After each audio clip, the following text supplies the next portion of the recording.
आप सभी को नमस्कार मेरी तरफ से। मुझे उम्मीद है आप सब स्वस्थ होंगे। आज जो है एक बेहतरीन मौका है। मैं कितनी बार बताया हूं कि 2024 और 25 गोल्डन अपॉर्चुनिटी है, इससे बढ़िया मौका नहीं मिलेगा।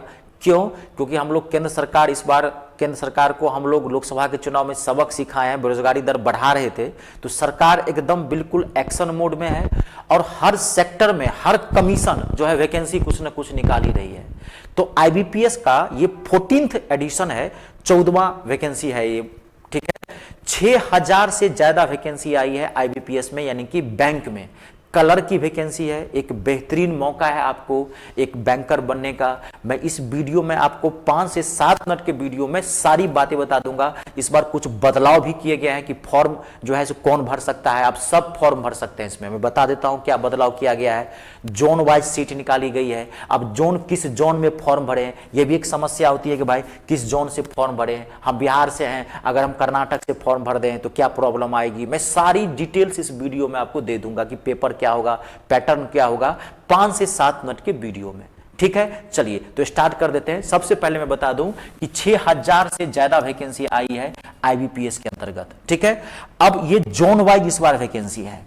आईबीपीएस हमेशा जोन वाइज वैकेंसी नहीं निकालती है। जब उसको लगता है कि हर जोन में सीटें खाली हो गई है तो जोन वाइज भी वैकेंसी निकालती है। तो इस बार जोन वाइज वैकेंसी निकली है। तो कैसे भरना है, कहां से फॉर्म भरना, उस सारी चीज दूंगा। सबसे पहले आपका फॉर्म भराना स्टार्ट हो गया है और इसकी लास्ट डेट जो है वो है 21 जुलाई, यानी कि 21/7/24 21 जुलाई तक जो है आप फॉर्म भर सकते हैं। और इसकी जो करेक्शन वगैरह होता है, 1-2 दिन टाइम मिलता है, तो आपको टेंशन नहीं लेना है। 21 जुलाई लास्ट डेट है इसकी फॉर्म भरने की, ठीक है। इसका जो पहला पेपर जो होगा वो अगस्त में होने की उम्मीद है। अगस्त में डेट क्लियर नहीं किया गया। जैसे ही डेट क्लियर करेगा आप टेंशन मत ले, मैं बता दूंगा आपको। लेकिन संभावना है कि अगस्त में नहीं होगा, क्योंकि बहुत सारी वैकेंसी अभी निकली है तो थोड़ा डेट क्लैश करता है सबका। 1 हफ्ता 10 दिन, अभी आप जानते होंगे सबका डेट टल रहा है। तो मान के चलिए अगस्त में या सितंबर के 1st या 2nd वीक में हो जाएगा। क्लियर है।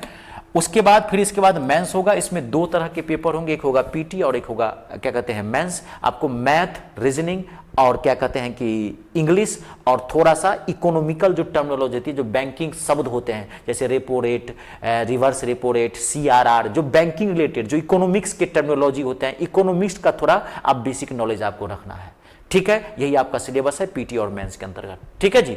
इसकी जो एज है जनरल वालों के लिए, मिनिमम एज है 20 साल और मैक्सिमम एज है 28 साल।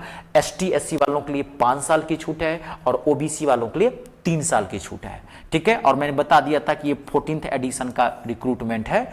6128 सीटें हैं इसके अंतर्गत टोटल। ये क्लर्क बेस की वैकेंसी है। बहुत अच्छा पे स्केल होता है इसके अंदर।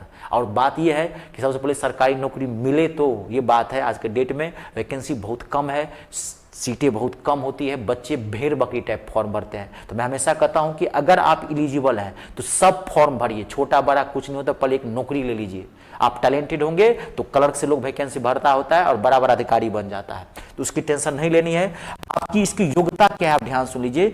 इस बार कोई भी स्टूडेंट जो ग्रेजुएट है किसी भी स्ट्रीम से, चाहे वो साइंस से है, चाहे कॉमर्स से है, चाहे वो आर्ट से है, इस फॉर्म को कोई भी भर सकता है। सिर्फ ग्रेजुएशन उसके पास बैचलर डिग्री होनी चाहिए। लेकिन बैंकिंग में अक्सर क्या होता था कि जो बच्चे ग्रेजुएट हैं, अगर कॉमर्स से ग्रेजुएट हैं या 55% मार्क्स है तभी वो भर सकता था। लेकिन इस बार जो है कोई भी बच्चा जो ग्रेजुएशन पास है किसी भी स्ट्रीम से है, चाहे वो आर्ट से है, साइंस से, कॉमर्स से है, कोई दिक्कत नहीं है, वो फॉर्म भर सकता है। एक बहुत बड़ी खुशखबरी है, एक बेहतरीन मौका है। मैं आपको सारी चीजें बताता हूं। ये क्लियर हो गया, कंप्लीट है।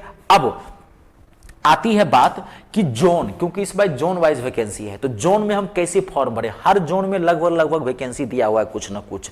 सबसे ज्यादा जो वैकेंसी है उत्तर प्रदेश में है, पश्चिम बंगाल में है, मध्य प्रदेश में है, कर्नाटक में है। अब आप ध्यान से सुनिए, भारत एक है, एक संवैधानिक राष्ट्र है। आप फॉर्म जो है किसी भी जोन से भर सकते हैं, इसमें कोई दिक्कत नहीं है। लेकिन जब इसकी फाइनल मेरिट लिस्ट मिलती है तो थोड़ा स्टेट वाइज कट ऑफ जाती है इसकी। अब मान लीजिए कोई स्टूडेंट है बिहार का, वो फॉर्म भर दिया है आंध्र प्रदेश से। ध्यान से सुनिए, जोन वाइज क्यों वैकेंसी निकाली है?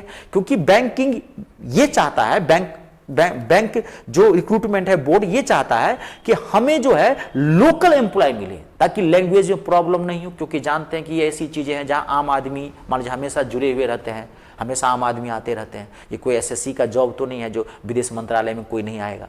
तो बैंकिंग के रिक्रूटमेंट ये चाहता है कि अगर आंध्र प्रदेश में मैंने सीट निकाली इस जोन में, तो मुझे वहां लोकल जो है, जो लोकल वहां के लोग हैं वो मैं एम्प्लॉय करूं।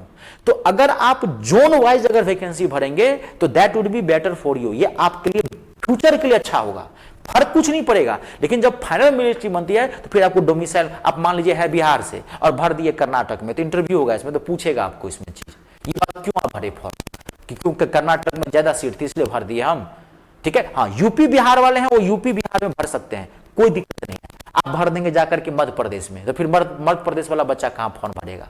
भरने के लिए कोई दिक्कत नहीं है, मैं नहीं कहूंगा, भर कहीं भी सकते हैं, आप टैलेंटेड हैं कहीं भी नौकरी ले सकते हैं। अक्सर बच्चा ये देखता है कि यूपी में ज्यादा सीट है तो सारा बच्चा वहीं से फॉर्म भरता है। बात को समझ जाए, मेरा कहने का सेंस है कि सीटों पे मत जाओ, टैलेंटेड हो, पढ़ने की कोशिश करो, अपने जोन से तो आने वाले समय में फायदा होगा, अपने जोन में ही लगेगी, अपने राज्य में भी नौकरी लगेगी। और थोड़ा सेंट्रलाइजेशन जो किया जाता है मार्कशीट का या कुछ डोमिसाइल मांगेगा तो कल 10 तरह की समस्या होती है। तो सिर्फ नौकरी की बात तो नहीं है, बात है कि आने वाले समय में आपको दिक्कत ना हो। तो मैं ये सलाह दूंगा, ये मेरी तरफ से सुझाव है, सिर्फ बात आपकी है। आपको लगता है कि नहीं हम सबसे ज्यादा सीट जो है उत्तर प्रदेश में 1246 सीटें, हम यहां से फॉर्म भरे थे, आप वहां से भर लीजिए, कोई दिक्कत नहीं। लेकिन अपने जोन से भरेंगे तो बढ़िया है। यूपी बिहार वाले कहीं भी भर सकते हैं, उत्तर प्रदेश से भी भर सकते हैं, कहीं से मतलब ये नहीं कि आप साउथ इंडिया में भर देना, जम्मू कश्मीर में भर देना, वो नहीं।